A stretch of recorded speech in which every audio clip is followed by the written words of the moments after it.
Uh, it just keeps getting worse. Uh, Forget what the name of this little street is. Across the street, 735. 733, excuse me. 773. 773. There you go. There's one right here. That ain't been crushed yet.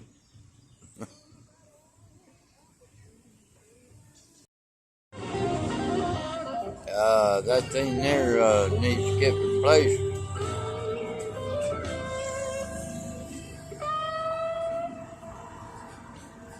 There's your street intersection. You've done a wide range of research here. Can you compare and contrast the two coasts, California and also Florida, in this respect?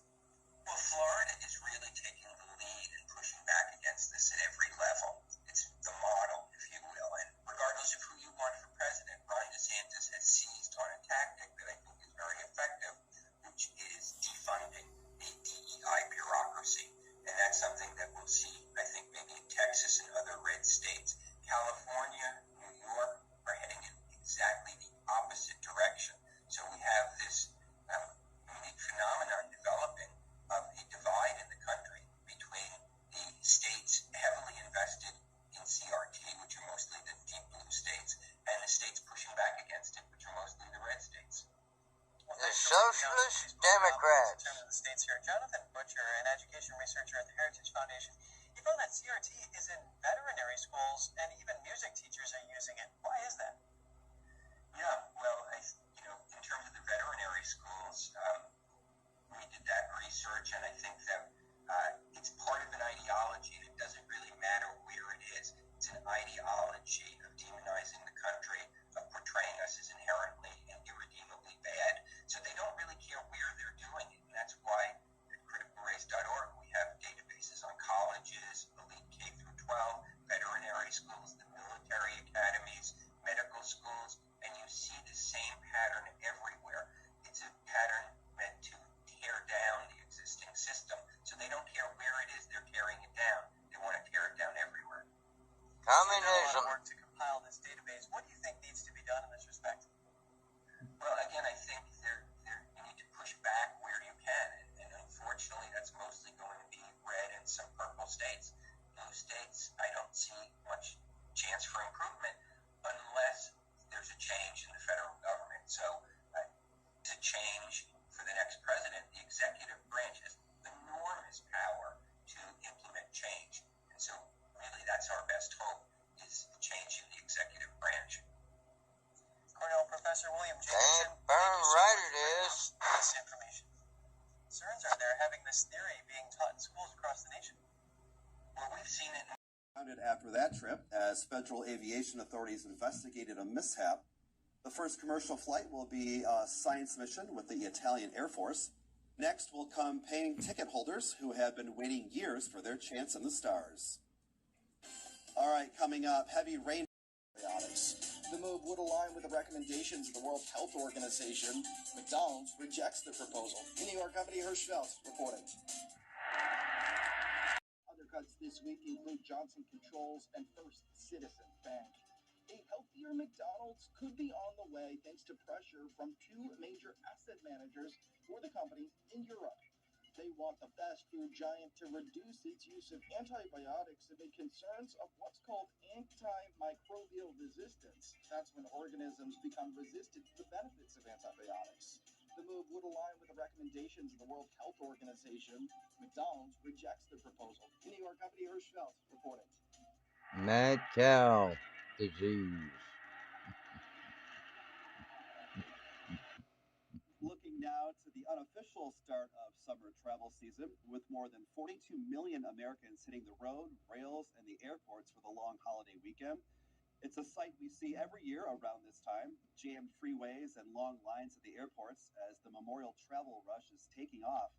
Since last week, TSA has screened over 1.2 million people, which is nearly 700,000 more than 2019. Chicago O'Hare expects today to be its busiest of the weekend.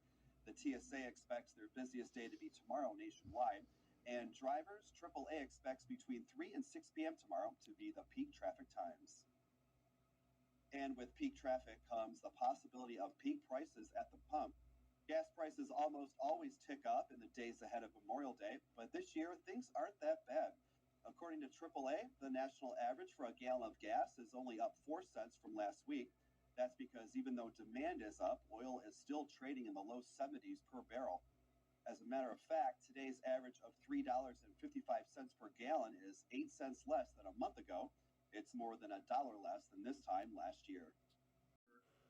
The rest of the cartel had very little respect for them because they Uh-oh.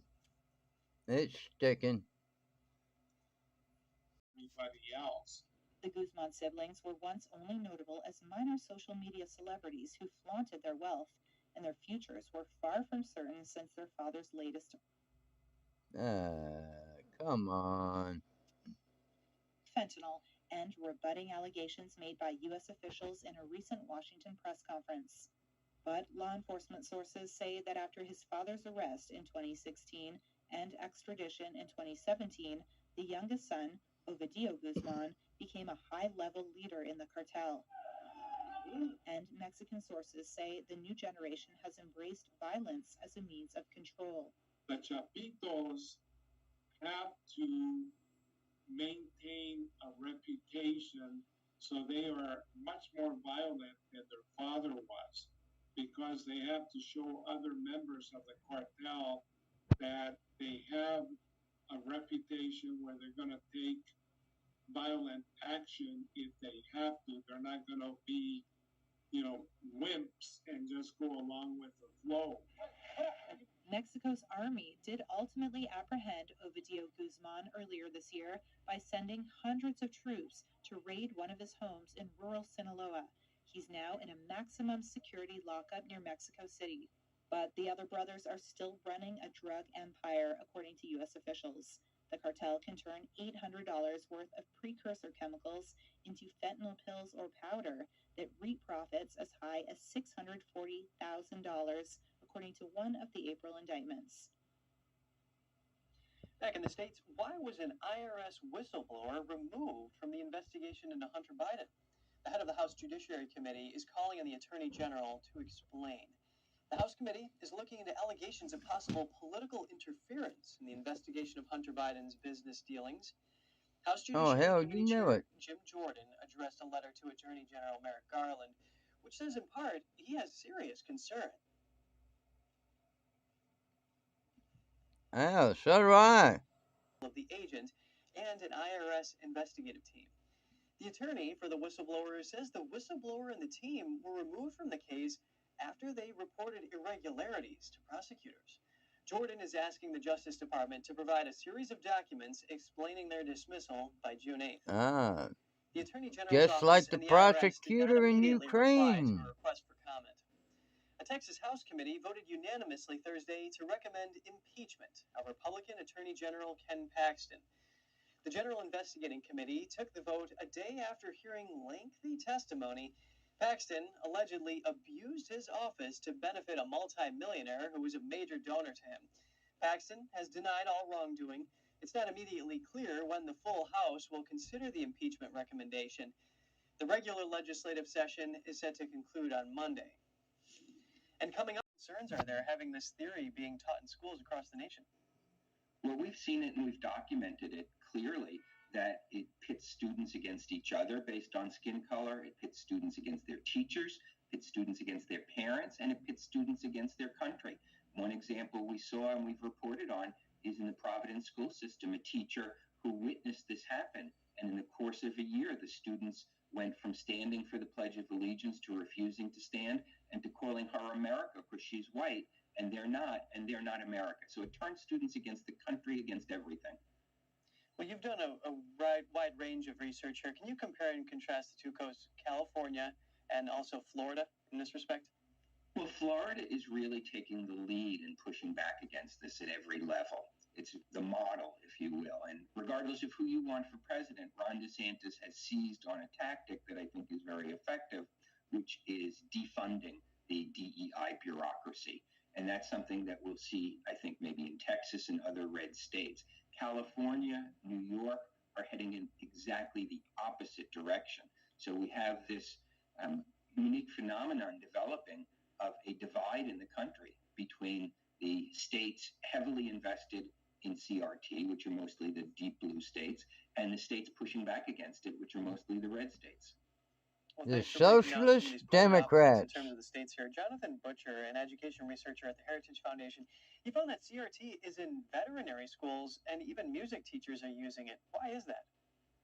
Yeah, well, in terms of the veterinary schools, we did that research, and I think that it's part of an ideology, and it doesn't really matter where it is. It's an ideology of demonizing the country, of portraying us as inherently and irredeemably bad. So they don't really care where they're doing it, and that's why at criticalrace.org we have databases on colleges, elite K through 12, veterinary schools, the military academies, medical schools, and you see the same pattern everywhere. It's a pattern meant to tear down the existing system. So they don't care where it is they're tearing it down. They want to tear it down everywhere. You've done a lot of Communism. work to compile this database. What do you think needs to be done in this respect? Well, again, I think you need to push back where you can. And unfortunately, that's mostly going to be red and some purple states. Blue states, I don't see much chance for improvement unless there's a change in the federal government. So a change for the next president, the executive branch has enormous power to implement change. And so really that's our best hope, is a change in the executive branch. Cornell Professor William Damn Jacobson, thank burn you so right much it for bringing is. us this information. Under $50 billion. The fall could throw the country and international markets into chaos. We think of the U.S. Treasury market as an anchor for the global financial system, and this anchor needs to hold. A Fox News poll shows a majority of voters believe the debt limit should only be lifted if spending cuts are imposed, and 63% think failing to raise it would be financially catastrophic for the U.S. Americans, I think, are sick of this, and what we are seeing in a reflection of these polls, not only more than 500 days away from the general election, so I'm not real worried, is they're buying into the doom and gloom of the headlines. The problem is this is deja vu. Striking a deal is not the only challenge. Finding the right mix of Republican and Democratic votes could also be difficult and press Congress up against the debt ceiling deadline.